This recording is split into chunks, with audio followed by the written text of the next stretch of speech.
2011. Some people call it just another year forgotten like the ones before it. Some of us remember it like it was yesterday. It was special. That was the year that KFC came home to feed its people. You know, they say black people love chicken, but we Africans live for them, and maybe other times that is racist.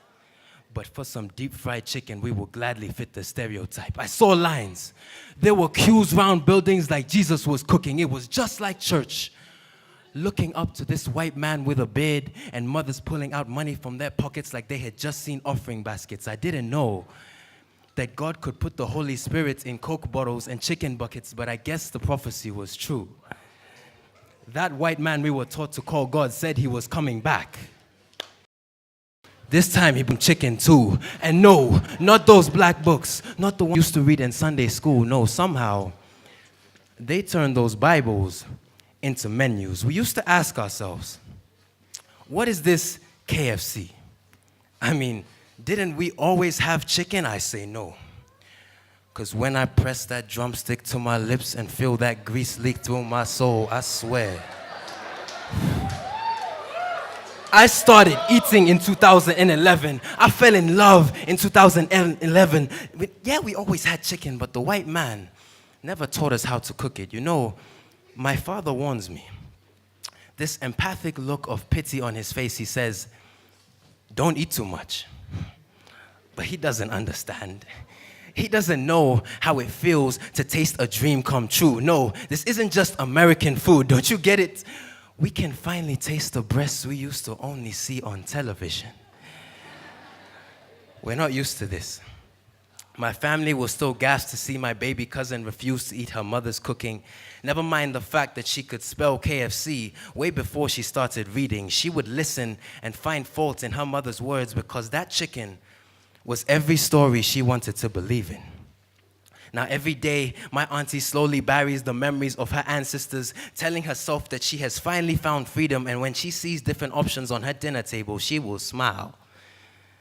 Then watch her daughter pick the white one. It just tastes better, she says. It just feels better, they say. This is development, infrastructure. We're moving forward, they say, because when you've grown up seeing yourself as backwards, you know that there are 3 different worlds, and this chicken is the poison to convince us we're moving closer to the first one. Do you know how it feels to be stuck between 2 different worlds, too far to reach the west and still close enough to forget where you came from? Call it KFC and let it serve buckets and buckets and buckets of chicken. Is that why?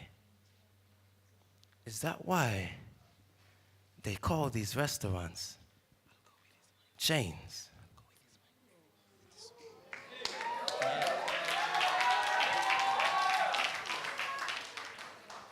Wait. Hold up.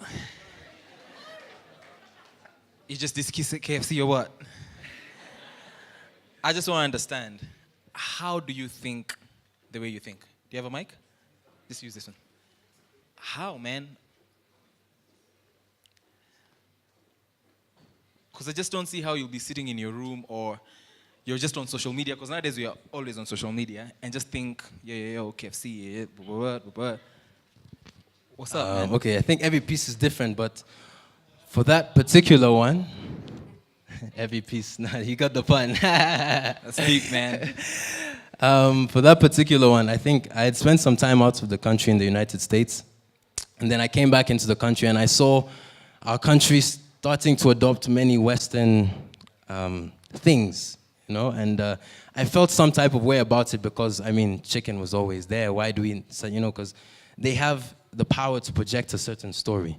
And they have shown us that this chicken is supposed to be the chicken, whereas we always had chicken, you know, and so I saw it like that, but I think I just used KFC as a way to embody that, as a metaphor for us losing our ideals or our pride in ourselves as Africans and as Kenyans. And that's I think, where the piece came from. What's your name, first of all? I go by the name of yours truly. That's my artist name, yeah. What are your real names? Kimadi Kaumbudo. Kimadi Kaumbudo. Kimadi. I get what you're talking about. There was always kuku kienyeji. But it's until KFC came, that's when I want a bucket, I want 2 pieces. Man, what happened to those days when you used to chinja, unashika then uneka kwa majimoto, and then you remove the feathers. You guys remember that, yeah? There's a time my neighbor's chicken flew from like 6th floor without a head, and it ran away, man. I think they came And it across survived.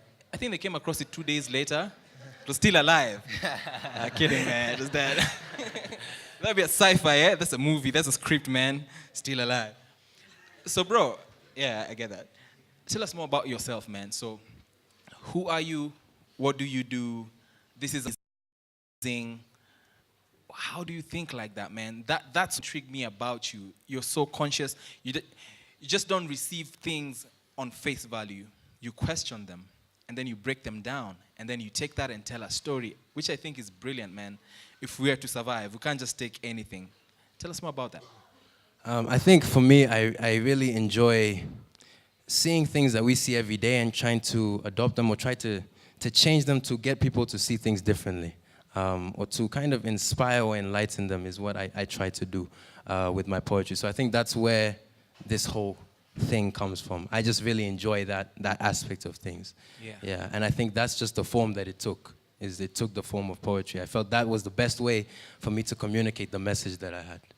Yeah. What could you say your brand stands for as yours truly? I think it's honesty. I think is a big thing of just.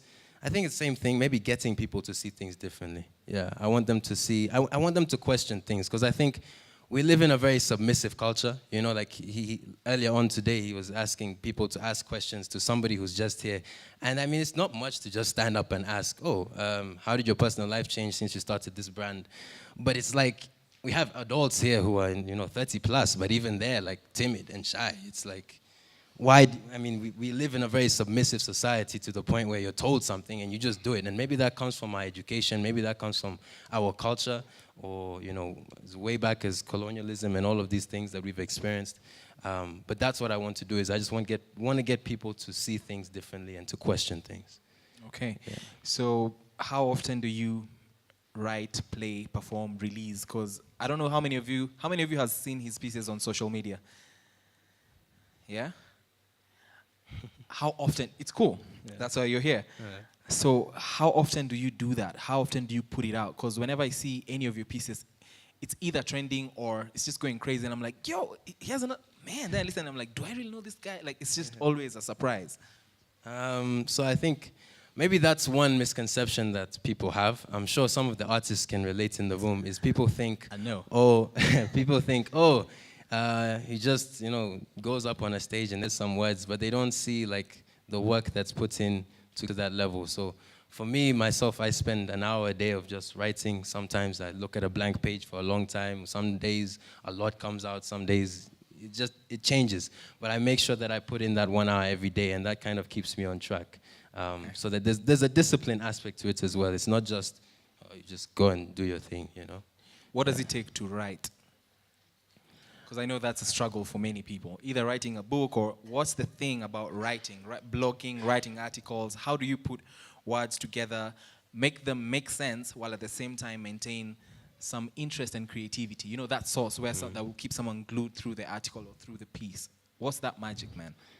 I think it's a feeling. Like when you feel something so deeply or so internally that you have to get it out somehow.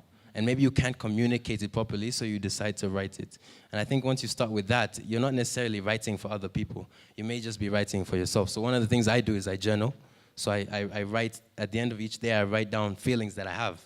And that actually helps me because I know I sleep better. I feel like I've gotten things out of myself, out of my chest. And I think that's where I think it starts, is you feel like you have something you want to communicate to yourself primarily.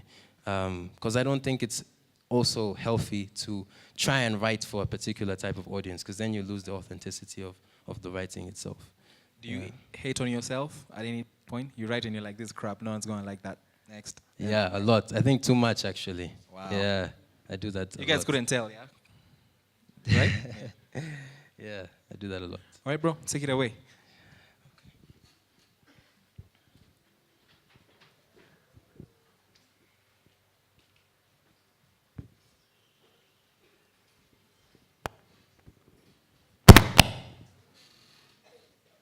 Test.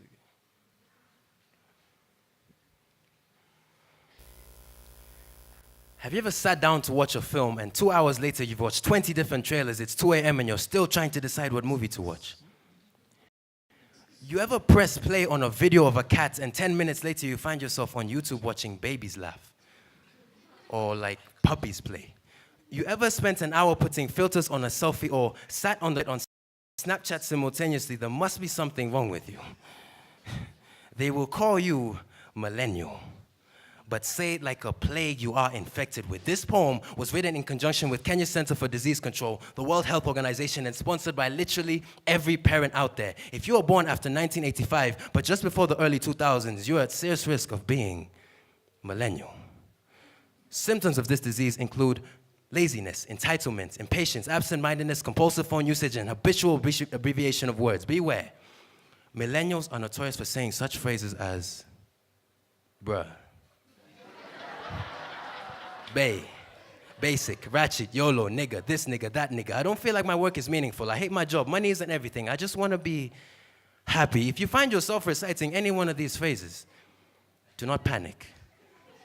But it is likely you are infected. If so, listen closely. There are several known cures. Number 1, listen to your parents' advice. Obey them. Do exactly what they did. Number 2, finish school. Number 3, go back to school. Number 4, delete your Facebook account, then your Snapchat, then your Instagram, in any order. Learn that money can buy happiness. Sacrifice everything you can to make enough. Then you can start living. Number 7, stop dreaming. Learn to bury your talents in the darkest recesses of your mind. Regret is just a part of life. Number 8, don't try to remember. Don't remember how your parents skipped your childhood because they were too busy. Don't remember how your mother's work stole the smile from her face. Forget trying to be special or trying to change the world, and slowly, the millennial will die inside of you as you search for happiness and purpose like they somehow left you. Disclaimer. The treatments in this message have been known to work only 2.6% of the time, whilst possible side effects include boredom, depression, alienation, anger, hatred, and an overall dissatisfaction with life. Please consult anyone over the age of 35 before beginning treatment. And if your symptoms persist,